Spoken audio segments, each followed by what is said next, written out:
اور بات وہ یوں ہے، پہلے تو میں اس کو جوڑوں گا اس خبر کے ساتھ کہ جس طریقے سے یعنی پہلے سوویت یونین کا سانحہ ارتحال ہوا اور آج ہم مغرب کو دیکھ رہے ہیں کہ ہمیں وہاں بڑی بڑی تحریکیں پھوٹتی نظر آ رہی ہیں اور ایک دوسرے کے گریبان کو انہوں نے پکڑا ہوا ہے، اور خود سب سے دنیا کا جو مضبوط ترین ملک ہے اس میں نہ صرف پرو پیلسٹینین موومنٹ چل رہی ہے بلکہ اب اینٹی ٹرمپ بھی چل پڑے گی، اور میں سمجھتا ہوں کہ امریکی عوام کی اکثریت جو ہے وہ فلسطینیوں کے ساتھ کھڑی ہے، مگر اس کی ایک جو رولنگ مائنورٹی ہے وہ اس بربریت سے جڑی ہوئی ہے۔ God knows how a gentleman clad in spick and span can retire to a one night good sleep after having یا ایٹ لیسٹ ایک ایجنسی بن کے لوگوں کو قتل کروانے کی ایجنٹ بن کے پتہ نہیں رات کو ان کو نیند کیسے آ جاتی ہے۔ اب ان کا کیا ایجنڈا ہے، اور مجھے لگتا ہے میاں صاحب اگر میں غلط نہیں کہہ رہا کہ اب مجھے لگتا ہے کہ مڈل ایسٹ میں تحریکیں اٹھ کھڑی ہوں گی اگر انہوں نے آگے یعنی بڑھنے کی کوشش کی، مگر ان کا ایجنڈا کیا بتایا جا رہا ہے اسرائیل کا میاں صاحب؟ دیکھیں قائد صاحب، جو غزہ ہے وہ تو 90% تباہ ہو گیا ہے، اور جو آگے نظر آ رہا ہے وہ یہ ہے، اور خبر یہ ہے کہ جو اسرائیل ہے وہ مغربی پٹی کی طرف اب بڑھے گا، اور اس کے بعد خدا نخواستہ لیکن دکھ کی بات ہے کہ وہ مسجد اقصیٰ کی طرف، بیت المقدس کی طرف چڑھائی کرنے کا ان کا گرونا ارادہ ہے اور اس کا مذموم ارادہ ہے، لیکن وہ اس لیے اس نے پہلے غزہ کو تباہ کیا اور تباہ کر کے اس نے یہ دیکھ لیا کہ مسلم امہ جو ہے وہ کہاں تک اس کا رد عمل آتا ہے، تو رد عمل تو سامنے آ گیا کہ وہ خاموش تماشائی جو ہے وہ ہم بیٹھے ہوئے ہیں بن کے، اور کوئی بھی مذمت جو ہے اس کے آگے نہیں بڑھا، تو اب وہ آگے بڑھنے کی جسارت کرنے لگا ہے اور گریٹر اسرائیل کی طرف بڑھ رہا ہے۔ یہ تو اسرائیل کا مذموم ارادہ، اور ساتھ ساتھ اس کے ٹرمپ بالکل ساتھ ملا ہوا ہے، یہ گٹھ جوڑ ہے، کیونکہ باگرام کی طرف جو ہے امریکہ کا آنا وہ اس خطے کو ڈسٹرب کرنے کے لیے، اور وہاں پر جو اسرائیل کا غزہ میں حملہ کرنا اور تباہ کرنا وہ اس خطے کو ڈسٹرب کرنے کے لیے، یہ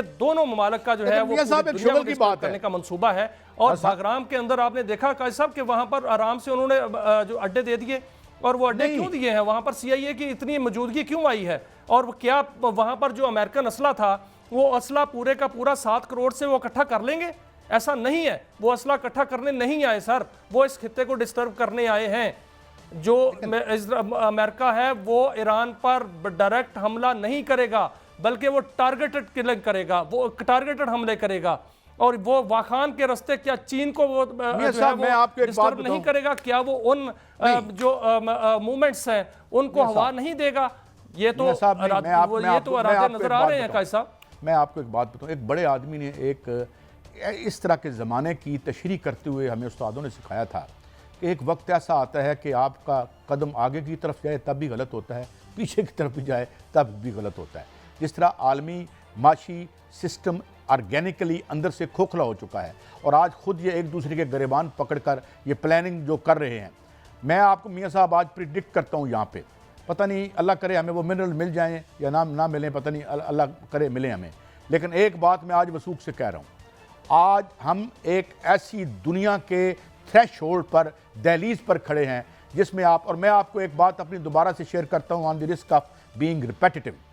1996 میں بارسلونا میں استاد ٹیڈ گرانٹ کے پاس بیٹھا تھا، تو میں نے ان سے پوچھا، تازہ سانحہ ارتحال ہوا تھا جہانی سوویت یونین کا، تو میں نے ان سے پوچھا کہ اب تحریکیں کہاں بنیں گی، اب بربادی کس کی ہوگی؟ تو بابا جی نے کہا اب فرسٹ ورلڈ کی ہوگی، اور میں ہکا بکا رہ گیا۔ میں کہا بابا جی یہاں سے تو لوگ ویزے لگوا کے یہاں آنے کی تمنا میں تڑپتے رہتے ہیں یورپ اور امریکہ میں۔ اس نے کہا ہاں یہیں بحران آئے گا، یہیں بڑی تحریکیں اٹھیں گی۔ یہ میں نہیں کہہ رہا، ٹیڈ گرانٹ جس کے بارے میں جس کی ابھی چیز جو ہے فائنینشیل ٹائمز تک نے لکھی تھی، تکڑا آدمی تھا، بہت بڑا نظریہ ساز اور نظریہ دان تھا۔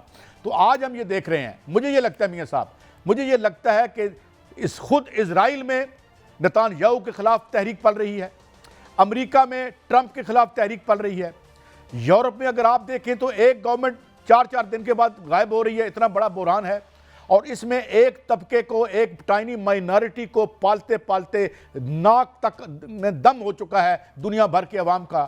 آپ اگر دیکھیں تو صرف ایک ٹائنی مائنارٹی ہے اگر ہم دیکھیں، اور ایک اور بات میاں صاحب، کہاں گئی وہ جمہوریت؟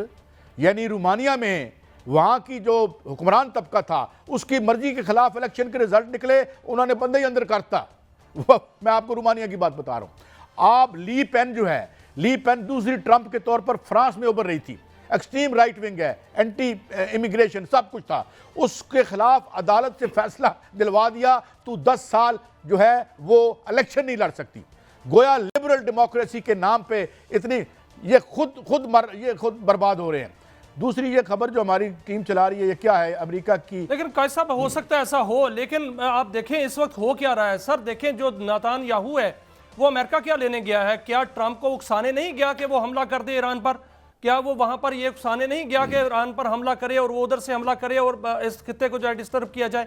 اگر فرض کریں ایسا ہوتا ہے تو کیا ایران اپنا دفاع کا حق نہیں رکھتا؟ کیا ایران کے پاس وہ جو ویڈیو ہم نے دیکھی تھی اور ناظرین کو بھی دکھائی تھی کہ انہوں نے زمین دوز ایک بہت بڑا جو ہے اسلحے کا سٹی بنایا ہوا ہے، کیا وہ انہوں نے ویسے ہی رکھا ہوا؟ یہ خبر دیکھیں کیا میاں چین صاحب، اور روس جو ہے اجازت دے دے گا؟ یہ خبر اس دیکھیں، پورے خطے کو اصل میں چین جو اسرائیل اور امریکہ ہے وہ اس لیے ڈسٹرب کرنا چاہتا ہے کہ اس کے بالکل وسائل پر بھی نظر ہے اور اس کی دولت پر بھی نظر ہے اور اس کے جو ارادے ہیں ان پر بھی نظر ہے۔ نہیں، عراق پہ قبضہ کر لیا امریکہ نے، مجھے بتائیں۔